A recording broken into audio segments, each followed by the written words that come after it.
Morning, Rufus. What you doing here? I thought it was your day off. It's her ladyship. She wants her white horse got ready. You wouldn't like to do it for me, would you? No, Rufus, I had to come in here for a douse in the straw. Oh, it's not fair. I've already had to clean out the stable. I know, and the work keeps piling up, doesn't it? The Lady Godiva, I'm sure the wager was but a cruel jest on the part of his lordship. Millie, enough! I have given my word that at noon this day I shall ride naked through the streets of Coventry, and thus shall it be.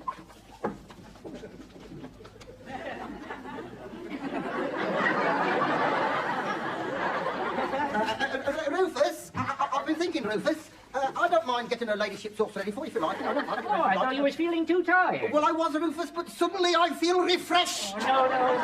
I couldn't impose upon your good nature. That's what friends are for, Rufus. That's what friends are for, you know. Sure you'll be all right. Yes, I'll be all right, Rufus. Yes. You'll have to wait with the horse until she's mounted. I won't mind that, Rufus. We'll have to see that the saddle trappings match whatever she's wearing. And you won't know what she's wearing till she's got here. I don't mind, Rufus. I don't mind. And you may even have to put your hand under her to help her get on. I don't mind, Rufus. I don't mind. You're so kind. I only hope you'll be rewarded. So do I. Arnold! Oi! Is that right? Her ladyship's going to ride unclothed down the streets of Coventry? Oh, you've heard, have you, Tom? Well, there's a little tittle-tattle in the village. It's quite right, you know. It's her husband, Leofric, has made her do this wicked thing. Oh, what an evil man he must be. Wicked and evil. Oh, her a lady in her own right, too. She's got big estates. I had heard, yeah. Fancy having to ride down the streets like that. Like that. Naked. And with nothing on. Oh, just think of it. I am!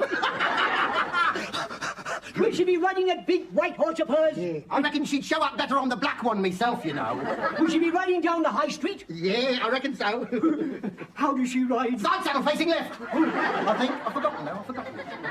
Here, your house is on the left-hand side, isn't it? Yes! Oh, hooray for our side! Since you're whimpering, Millie, my mind is already made up. Groom, Yes. bring me my horse. Right away, you go. Oh, my lady, how can you ride it through the streets like that for any man to see? Fear not, Millie. A proclamation has been read instructing all citizens to remain indoors and close their shutters. Easier, your ladyship. Ready when you are. I've warmed the saddle by breathing on it, and I've put the blinkers on. The horse. Groom, don't let her ladyship do this thing. Tell her how wrong it is. Well, it's hardly have to be to argue with the ladyship, is it? I mean, if the ladyship's better for man to go, she has to go, and she's better for man to go, she has to go. Oh, lady, don't do this thing. Let me go in your place. No! No. Millie, I'm already prepared. Behind this cloak, I am naked as the day I was born. Steady, boy, steady.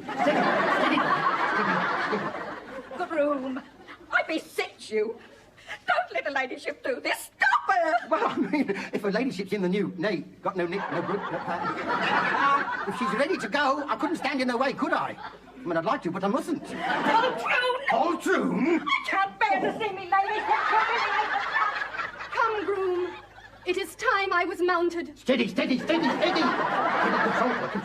Yes. Groom, you may go to your quarters. Your ladyship, wouldn't you like me to, hang on to him, because he's inclined to get a little bit frisky? Should I give him a rub down with a curry comb? You may go. Wouldn't you like a leg up? There, you see, I am able to do it alone. So on to Coventry. Your ladyship, the cloak! I've heard about her ladyship. She's gone. Stop! She's gone now! But we'll never catch her up now. That horse can go faster than we can. Not only will we catch her up, but she'll be pleased to see us. Why? That horse hasn't been fed for 3 days, and when he's gone half a mile, he's going to run out of hay. Come on to Coventry!